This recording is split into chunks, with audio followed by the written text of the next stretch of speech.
The federal government wins over the Greens to pass its emissions reduction plan. National Australia Bank warns of creeping mortgage stress among home loan borrowers. And Latitude says its cyber breach is much bigger than thought, affecting millions of Australians. It's Tuesday, the 28th of March, 2023. Welcome to Fear and Greed, Australia's most popular business podcast. I'm Michael Thompson, and good morning, Sean Aylmer. Good morning, Michael. Sean, your interview today, which comes up after the show, is with Gavin Ord, the Senior Manager of Business and Investment Policy for CPA Australia. This is probably a slightly unusual trend. Yes, well, it was something I was totally unaware of. Younger Australians aren't really going into business, as in small businesses, creating their own businesses, as previous generations. They're just not quite as entrepreneurial. And we talk about why that's the case and how the economy in Australia suffers when you don't get millennials and people like that starting up businesses. I must say, it opened my eyes to a bunch of things which I was unaware of. Slightly put off that we older Australians aren't considered anywhere near as entrepreneurial as those younger Australians, Michael, i.e. you. However, I got over that. In fact, my very first question, I think, was something along the lines of, hey, this is good news for us oldies. And he just dead batted that one straight back to me saying, yeah, maybe, but you guys aren't as good as the young ones. Oof, it hurt. It was slightly brutal, wasn't it? But I enjoyed it, listening to it. I'm sure you did. It's well worth sticking around for. It's coming up a little bit later on. The main story this morning, though, Sean, big news from Canberra. The federal government has won support from the Greens for its emissions reduction plan after agreeing to a hard cap on emissions, which targets coal and gas projects. The deal will ensure the safeguard mechanism legislation passes Parliament this week. It will force the country's 215 biggest emitting facilities to cut pollution by nearly 5% each year until 2030. If they can't manage that, they'll have to buy carbon offsets. The deal includes 12 green amendments and also some help for heavy industries. The transition support package to decarbonise industries, including steel, cement and aluminium, will rise to $1 billion from the originally suggested $600 million. Also, the government will develop special treatment for hard-to-abate value-added manufacturing companies. Now, companies that rely on carbon offsets for more than 30% of their abatement will have to explain why they're not doing more. One of the big challenges in all this, Michael, is that for some companies, steel, for example, the technology hasn't actually been invented to get to carbon neutrality. So they've got a lot of work to do to actually be able to meet these guidelines. Sean, obviously the Greens had a few wins with this, some significant wins, but did they actually get what they wanted? Because weren't they opposed to any further coal and oil projects at all?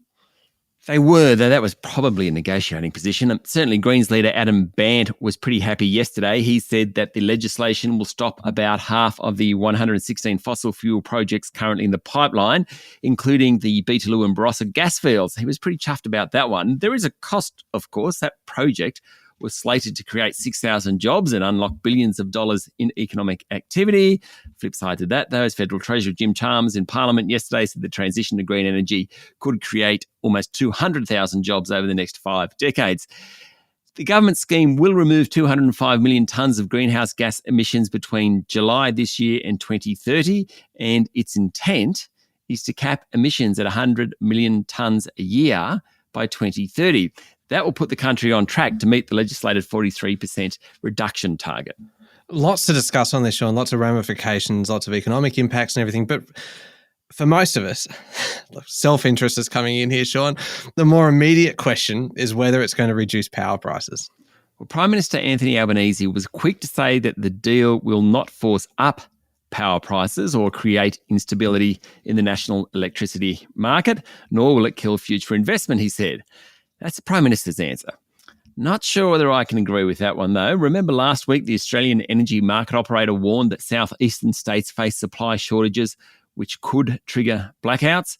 That's because the economy is transitioning to greener energy. This hurries that along. Now, no one wants blackouts. No one really wants higher energy bills, let's face it. But there's going to be a cost in making what is a necessary shift from fossil fuels to green energy. So for the Prime Minister to say that it won't force up power prices or create instability in the national electricity market, Not so sure about that one, Michael. It does seem like a difficult position to argue when this decision has actually stopped some kind of other major projects. Surely that does inject a certain amount of instability into kind of companies' decision-making. Yeah, absolutely. Some of these coal and gas projects would be used to create energy in Australia. If they're not there, then that void has to be filled somewhere, or we have blackouts. Now, there won't be enough energy supply coming on over the next decade, so prices probably will rise. I'm not actually against that. I think that there is a cost to going green, and unfortunately, we as individuals have to pay for that. But I do think it's a bit disingenuous to suggest that there won't be a cost to it. Yeah, certainly a very, very big day in politics yesterday. How did the local ASX perform? Oh, it's positively dull compared to Canberra. Not that you're supposed to say that, I suppose. Positively dull. I don't think I've ever heard you describe local markets as that before. I'm writing it down. I will use that as a testimonial on our website. It's probably unfair because there was a lot going on, but just not among the big companies. I mean, the actual S&P ASX 200 finished the day up only 6 points to 6,962 points. Utility and real estate sectors did pretty well. Energy stocks didn't do so well, not surprising given the news out of Canberra. Among the large caps, the banks were mixed, so too the big miners, the big supermarkets, Coles and Woolies did pretty well. Telstra outperformed. Goodman Group did very well. Away from those large companies, there was actually lots of news around. So funerals company Invacare said private equity group TPG's $1.8 billion bid is too low. It doesn't offer enough value for shareholders. But having said that, we will grant partial due diligence to TPG. They certainly haven't closed the door on this deal. What you should say, Sean, is that they haven't quite killed it off. No. It's not dead in the water. Oof. No, just going to move on from that. A bit grave, isn't it? Yeah, Invacare's share price. Invacare's share price was higher yesterday, and it's trading about 25% higher than before the bid was made earlier this month.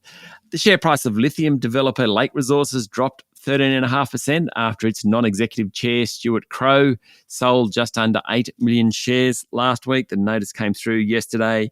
There's plenty of reasons why he might sell those shares, but no one likes it when the chair sells shares. Ooh, the chair sells shares. Hence, 13.5% drop. Stay with me, Michael. Australian Clinical Laboratories bid for its larger rival Healius has received a setback after two of the larger shareholders in Healius said they wouldn't support the deal. Now, Healius yesterday said it will write to the takeovers panel to attempt to resolve what it calls deficiencies in the bid.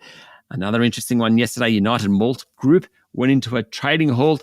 Now, this is the organisation that provides malt for brewers and distillers. It was spun out of GrainCorp a few years back. I think it was 3 years ago. Media speculation says someone is about to bid for that one. That's $1 billion company. Wait and see on that one. And Ampol dropped 1.2% after warning that an outage at its Lytton refining operations could hit its earnings by up to $50 million. That's actually a really big day. It is. It's just not in the large caps, but lots of fun stuff going on at the smaller end of the market. Yeah, exciting stuff. And what about international markets? Commodity prices are pretty steady, Michael. Oil remains lower than where it's been over the past year or so, but I have no idea why petrol prices are so high at the moment, and diesel prices. I got unleaded for $1.69 over the weekend. I got unleaded for $2.09 over the weekend. Ouch.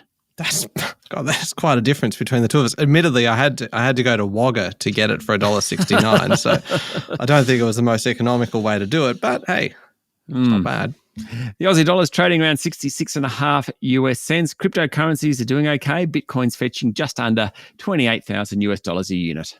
All right, there is plenty on. We'll be back in a moment with the rest of the day's business news.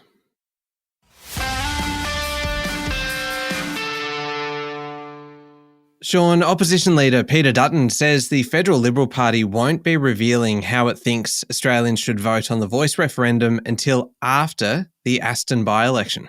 And that by-election is on Saturday. Dutton is desperate to win the suburban Melbourne seat, recently vacated by former frontbencher Alan Tudge.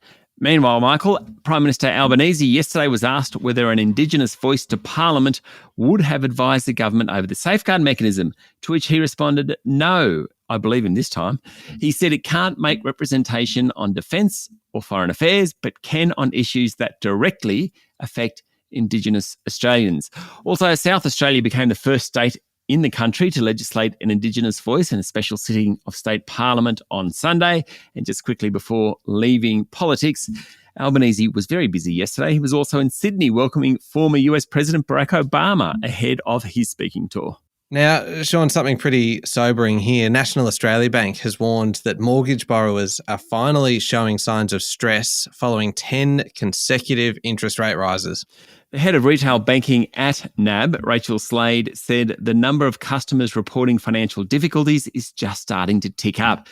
NAB's Consumer Stress Index for the first quarter of calendar 2023 shows customer stress has risen for the fifth consecutive quarter, although it remains below the average of the past 10 years, mostly because of the strong labour market. The rate rises alongside cost of living pressures have prompted banks to proactively call customers who are at risk of getting into trouble on their payments, according to a report in the Financial Review.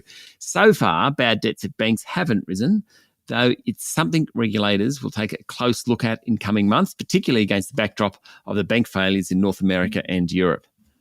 Premier Investments, which owns brands including Smiggle, Peter Alexander, Portman's, Just Jeans and Dotti, has reported record profits for the last 6 months, Sean. The retailer says sales rose 18% in the half year ending 28 January, with online sales accounting for about a fifth of that, Michael. Now, the group announced a special interim dividend, meaning Solly Lou, who owns 32% of it, will collect a nice little payout this half year of about $36 million. Not bad. Premier operates 1,100 retail stores in 6 countries, also has wholesale partnerships with international retailers. A standout was Peter Alexander, and that's the sleepwear brand, a big favourite of yours, Michael, I'm sure. Sales have doubled over the past 4 years, and the group plans to open 20 to 30 new stores in coming months. Smiggle also did well, particularly during the back-to-school period. Do you know why? No. Apparently the kids love Harry Potter, Minecraft, and Mickey and Minnie Mouse ranges. Now, what threw me on that... The kids, presumably they're sort of up to tweens or thereabouts. Harry Potter's like 20 years old. Yeah, but I think it's one of those things that just every generation as they kind of mature into it are going to come to it. Mickey and Minnie Mouse? That's 1950s, isn't it? Yeah, that's a good point. Minecraft. And how old Minecraft? Minecraft isn't particularly young anymore either. No. Anyway. Can I provide a little bit of unsolicited advice to Premier Investments? Yeah, no, they're listening. Go on. I have raised this once before, and this is actually a really serious issue. And it is with Peter Alexander, the sleepwear brand. This trend away from pockets in pajamas, pajama pants. It is a serious issue. Where am I supposed to keep my pens and my chewing gum? Because I do a lot of work in my pajamas. And so you need somewhere to put your wallet. You need somewhere to put all of your bits and pieces. The funny thing is people probably think this is silly, but for those of us that get up very, very early, and particularly when you're leaving the bedroom to go into the study or wherever you're recording into town, mostly we don't actually go into town. We're recording the study, let's face it. You need pockets. You're trying to grab stuff. It's dark at the moment. Daylight saving hasn't sort of finished, and you're always trying to find pockets. Yeah, so look, I'm with you on this. Oh, there is nothing more infuriating than a pair of pajama pants without pockets. There, I've said it. Premier Investments, I've given you the advice. You can take it or leave it. I suggest you take it. Moving on, Sean, the cyber attack on Latitude Financial earlier this month was much, much bigger than initially reported. It's actually now one of the largest breaches ever.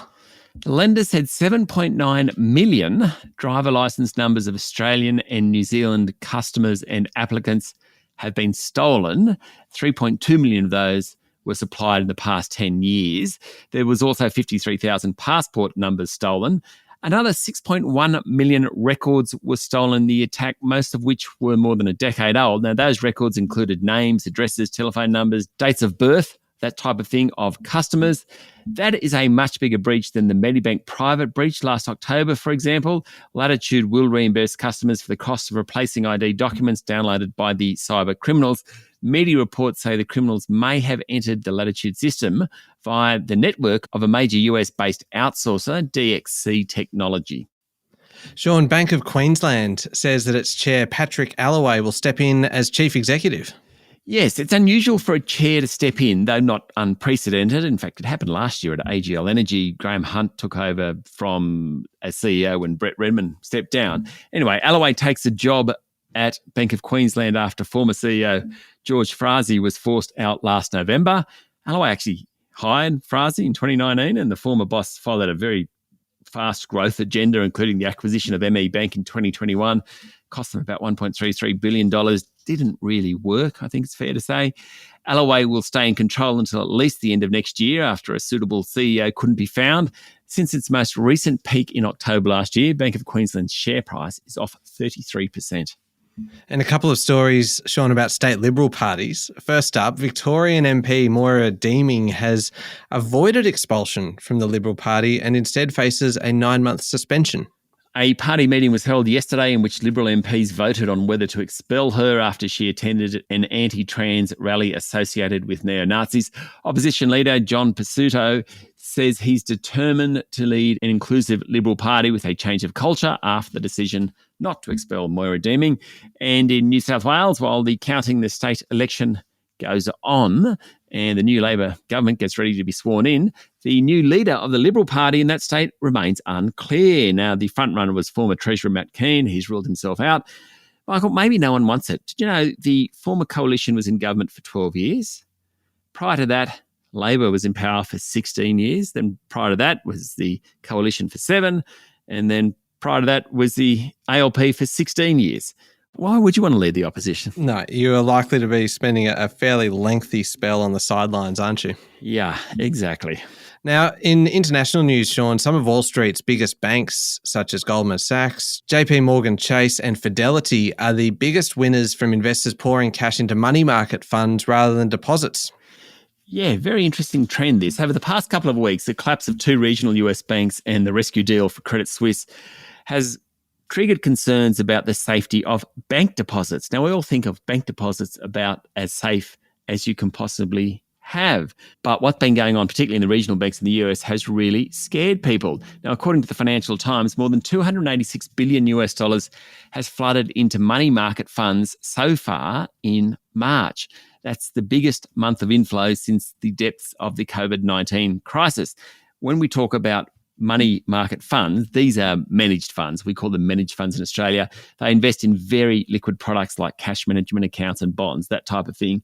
Helping convince investors at the moment is that yields in these funds are now the best in years as they've risen with interest rates. But I'm not sure that to be alarmed or pleased that people are scared about bank deposits. I think it's an interesting little trend. Yeah, it really is, actually. Finally, Sean, how about this one? Greenland has solved the Great Daylight Saving debate. Over the weekend, Greenlanders shifted their clocks forward 1 hour and they're never going back.